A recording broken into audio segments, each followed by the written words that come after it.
महाराज जी से हाँ बोलिए, आप युवा हैं, क्या कहेंगे? युवा है, युवा का बात 60% युवा है भारत में। युवा का बात ही नहीं कर रहे हैं मोदी जी। हाँ बात है हम 2018 के डीएलएड हैं, उसके बाद शिक्षक भर्ती नहीं आई। हाँ। 6 साल से इंतजार कर रहे हैं। हाँ। यूपी टेट सीटेट सब पास हैं। हाँ। अभी तक भर्ती नहीं आई। 2017 में 2022 में विधानसभा चुनाव था, वादा किए थे कि 17,000 भर्ती देंगे, अभी तक नहीं है, सब जुमला है। हम लखनऊ में प्रदर्शन करने गए, वहाँ लाठियां पड़ी, हम लोग को नदी में फेंका गया उठा उठा के। हाँ। बताइए, हाँ। ऐसी सरकार है, योगी सरकार, तानाशाही सर हो रहे। आरओ का पेपर लीक हुआ, उत्तर प्रदेश पुलिस का पेपर हुआ, बोलेंगे हम 1 महीने के अंदर कराएंगे, अभी तक पेपर नहीं हुआ। बताइए। हाँ। हाँ, हमारा मेन मुद्दा है बेरोजगारी और महंगाई।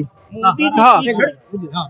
तो क्या लग रहा है इस बार बदलाव हो पाएगा? परिवर्तन जरूरी है, परिवर्तन होगा। परिवर्तन हो जाएगा? हाँ, बिल्कुल होगा।